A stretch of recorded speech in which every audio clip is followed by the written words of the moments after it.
एक ऐसे पति पत्नी जो सिर्फ समोसा बेचकर कमा रहे हैं रोज के 12 लाख रुपए, पर कैसे? और अंटार्कटिका में बर्फ सालों में पड़ती है तो फिर यह इतनी बर्फ आती कहां से है? और मशहूर गॉगल्स कंपनी रेबेन को एक्टर टॉम क्रूज ने बंद होने से कैसे बचा लिया था? और नॉर्थ कोरिया का क्रूर तानाशाह किम जोंग उन अपनी गाड़ी में टॉयलेट रखकर क्यों चलता है? और पिंकी प्रॉमिस तो बहुत किया होगा आपने, लेकिन ये पिंकी प्रॉमिस का मतलब क्या होता है? और एक ऐसी बाइक जो अब आपको मार्स प्लैनेट पर लेकर जा सकती है, और ये कोई कीड़ा है या कोई कलाकृति? सच्चाई जानकर आप हैरान हो जाएंगे। यदि आप इन फैक्ट्स के बारे में नहीं जानते तो बने रहिए रहस्य टॉक शो के इस नई वीडियो के आखिर तक। नंबर 70, ये है शिखर वीर सिंह और निधि सिंह। आज ये कपल सिर्फ समोसा बेचकर ही हर दिन लगभग 12 लाख रुपए कमा रहे हैं। पहले ये दोनों अच्छी खासी सैलरी के साथ कॉर्पोरेट जॉब करते थे, लेकिन फिर इन्हें समोसे में अपना फ्यूचर नजर आया और इन दोनों ने मिलकर समोसा सिंह नाम से एक स्टार्टअप की शुरुआत की, जहां इन्होंने अलग अलग फ्लेवर के समोसे बेचने शुरू किए। देखते ही देखते लोगों को इनके समोसे पसंद आने लगे और आज अपने यूनिक टेस्ट की वजह से ही समोसा सिंह लोगों का फेवरेट बन गया। नंबर 16, चांदी जैसे चमकदार इस इंसेक्ट की तस्वीर को देखकर आपको लग रहा होगा कि यह कोई कलाकृति है, पर नहीं मेरे दोस्त, ये कोई कलाकृति नहीं बल्कि रियल इंसेक्ट है। चांदी जैसे रंग वाले इस इंसेक्ट का नाम क्रिजियाना लिम्बाटा है, जो कि मूल रूप से कोस्टारिका में पाए जाते हैं। ये स्क्रैब बीटल प्रजाति के हैं। इनकी लंबाई है 25 से 35 mm। Reflective silver metallic appearance की वजह से ये इंसेक्ट पूरी दुनिया में काफी मशहूर है। नंबर 50, बर्फ की मोटी चादर से ढके अंटार्कटिका को देखकर आपको यही लगता होगा कि यहाँ पर सालों भर ढेर सारी बर्फबारी होती होगी, लेकिन दोस्तों आपको जानकर हैरानी होगी कि अंटार्कटिका में शायद ही कभी बर्फबारी होती है। यहाँ न तो बारिश होती है और न ही बर्फ गिरती है। इस वजह से टेक्निकली अंटार्कटिका एक डेजर्ट है। यहाँ कभी कभार जो बर्फ भी गिरती है वो कभी पिघलती नहीं और समय के साथ ही ये बर्फ की मोटी चादर के रूप में बदल जाती है। नंबर 40, पिंकी प्रॉमिस तो आपने बहुत किया होगा, पर क्या आप पिंकी प्रॉमिस का ओरिजिनल मतलब जानते हैं? पिंकी प्रॉमिस की शुरुआत जापान से हुई। जापान में पिंकी प्रॉमिस के लिए यूबीकिरी वर्ड का उपयोग होता था, जिसका मतलब होता है फिंगर कट ऑफ, यानी उंगली काट देना। सो इस पिंकी प्रॉमिस का मतलब होता था कि अगर दोनों में से कोई भी एक प्रॉमिस तोड़ता है तो उसे अपनी पिंकी फिंगर काटनी होगी। नंबर 13, रेबेन आज के समय में चश्मे की बहुत ही मशहूर कंपनी है, लेकिन एक टाइम में ये कंपनी बंद होने के कगार पर पहुंच गई थी, लेकिन फिर एक्टर टॉम क्रूज ने इस कंपनी को बंद होने से बचा लिया। साल 1983 में टॉम क्रूज की एक फिल्म आई रिस्की बिजनेस। इस फिल्म में उन्होंने रेबेन का वेफेयरर्स चश्मा पहना था। इस फिल्म से टॉम क्रूज तो मशहूर हुए ही, उनके द्वारा पहना गया चश्मा भी मशहूर हो गया और रिस्की बिजनेस की रिलीज के बाद वेफेयरर्स की बिक्री 50% तक बढ़ गई। ठीक ऐसा ही टॉप गन फिल्म के साथ भी हुआ। इस फिल्म में उन्होंने रेबेन का एविएटर्स चश्मा पहना। फिल्म के रिलीज होते ही इसकी बिक्री भी 40% बढ़ गई। टॉम क्रूज की फिल्मों की वजह से इस कंपनी को ऐसी लोकप्रियता मिली कि इसने फिर पीछे मुड़कर नहीं देखा। नंबर 12, इंसानों को मार्स पर भेजने की प्लानिंग कई सालों से की जा रही है और अब धीरे धीरे इसकी तैयारी भी की जाने लगी है। इसी सिलसिले में नासा ने एक स्पेशल मोटरसाइकिल भी डेवलप की, जिसका उपयोग मार्स पर किया जा सकेगा। यह मोटरसाइकिल मार्शियन एटमॉस्फेयर को ध्यान में रखकर तैयार की गई है। ये इलेक्ट्रिक बाइक है जिसकी पूरी body special type of steel से बनाई गई है। फॉरगेट अबाउट मार्स, मैं तो अर्थ पर ही ये मोटरसाइकिल चलाना चाहता हूँ। नंबर 11, ऑस्ट्रेलिया को कंगारू का देश कहा जाता है। आपको जानकर हैरानी होगी कि इस देश में इंसानों से ज्यादा कंगारू पाए जाते हैं। इनफैक्ट ऑस्ट्रेलिया में कंगारुओं की आबादी इंसानों से लगभग दुगनी है। इस देश में लगभग 2.5 करोड़ इंसान रहते हैं, वहीं कंगारुओं की आबादी यहाँ लगभग 5 करोड़ है, यानी हर एक इंसान के बदले 2 कंगारू। कंगारुओं की बढ़ती आबादी की वजह से ऑस्ट्रेलियन लोगों को कंगारू मीट खाने के लिए एनकरेज भी किया जाता है, ताकि इनकी बढ़ती आबादी पर कंट्रोल पाया जा सके। नंबर 10, दोस्तों अगर आप विकिपीडिया का उपयोग करते हैं तो आपको स्टीवन प्रूइट को थैंक यू जरूर कहना चाहिए, क्योंकि विकिपीडिया को ज्ञान का समंदर बनाने में इन्होंने सबसे ज्यादा योगदान दिया। अमेरिका के स्टीवन प्रूइट के नाम विकिपीडिया इंग्लिश पर हाईएस्ट नंबर ऑफ एडिटिंग का वर्ल्ड रिकॉर्ड दर्ज है। इन्होंने साल 2004 में विकिपीडिया पेज एडिटिंग की शुरुआत की थी और तब से लेकर अब तक ये 50 लाख से ज्यादा विकिपीडिया पेज एडिट कर चुके हैं। इतनी सारी एडिटिंग के अलावा वो लगभग 35,000 न्यू विकिपीडिया आर्टिकल्स भी लिख चुके हैं। नंबर 9, वर्ष 1864 में अमेरिका के पेंसिल्वेनिया में एक कल्ट लीडर ने अपनी लगभग 600 एकड़ जमीन गॉड के नाम पर लिख दी। एंड यू नो इसके बाद क्या हुआ? गॉड के नाम जमीन देने के कुछ सालों बाद पेंसिल्वेनिया की सरकार ने उस जमीन को अपने कब्जे में ले लिया, क्योंकि गॉड इस जमीन का टैक्स जमा नहीं कर रहे थे। वाह भाई वाह। नंबर 8, दोस्तों कॉफी तो आप जरूर पीते होंगे। अगर मैं आपसे कहूँ कि आपकी कॉफी नहीं बल्कि केमिकल का घूंट पी रहे हैं, तो आप जरूर मुझसे सवाल करेंगे कि मैं ऐसा क्यों कह रहा हूँ। दोस्तों मैं कॉफी को केमिकल का घूंट इसलिए कह रहा हूँ क्योंकि कॉफी में लगभग 1000 केमिकल कंपाउंड्स मौजूद होते हैं। अब केमिकल नाम सुनकर घबरा मत जाइएगा,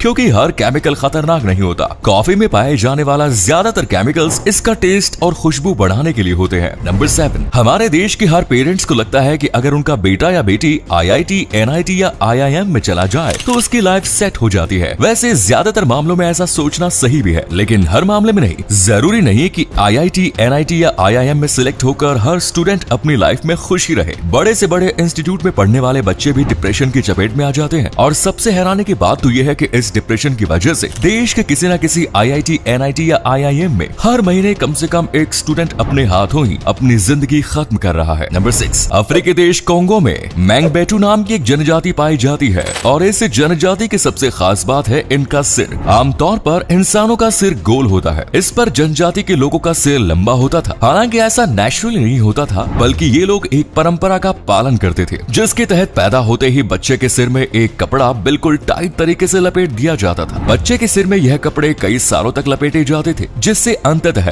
उनके सिर का आकार बदलकर लंबा हो जाता था। सामाजिक कार्यकर्ताओं की कोशिश की वजह से 20वीं सदी के खत्म होने तक इस जनजाति से यह खतरनाक परंपरा भी खत्म हो गई। नंबर 5, आज से लगभग 100 साल पहले ग्रामीण भारत के लोग नदी पार करने के लिए एक ऐसी चीज का उपयोग करते थे जिसके बारे में आप इमेजिन भी नहीं कर सकते। 20वीं सदी की शुरुआत में सतलुज नदी के आसपास रहने वाले लोग इस नदी को पार करने के लिए गाय, बैल या भैंस की स्किन से बने नाव का उपयोग करते थे। स्किन का उपयोग नाव के रूप में करने के लिए ये लोग पहले स्किन को बिना काटे हुए मरे हुए जानवर के शरीर से निकालते थे, फिर उसे सुखाकर पैर और सिर या पीछे के हिस्से को रस्सी से बांध देते थे। इसके बाद उसमें मुंह से हवा भरकर उसे फुलाकर नाव बना लेते थे। नंबर 4, दोस्तों हमारा देश भारत जितना निराला है उतने ही अजीबोगरीब इस देश के कुछ शहरों के नाम है। तो चलिए अभी मैं आपको भारत के कुछ ऐसे अजीबोगरीब नाम वाले शहरों के बारे में बताता हूँ जिसे सुनकर आप यकीन नहीं करेंगे कि ऐसे नाम शहर के भी हो सकते हैं। वैसे तो भैंसा एक जानवर है, लेकिन तेलंगाना में भैंसा नाम का एक शहर है और तो और टाटीखाना नाम का एक शहर भी इस राज्य में है। ओढ़निया वाली लड़की तो आपने बहुत देखी होंगी, लेकिन क्या आपने ओढ़निया वाला चाचा देखा है? नहीं देखा तो राजस्थान चले जाइए, वहाँ आपको ओढ़निया चाचा नाम का एक शहर मिल जाएगा। वैसे तो दारू पी जाती है, लेकिन अगर आप झारखंड में हो तो आप दारू में रह भी सकते हैं, क्योंकि यहाँ दारू नाम का एक शहर भी है। हमारे उत्तर प्रदेश में एक पनौती भी है, अरे पनौती नाम का शहर है भाई। Number 3, during the middle age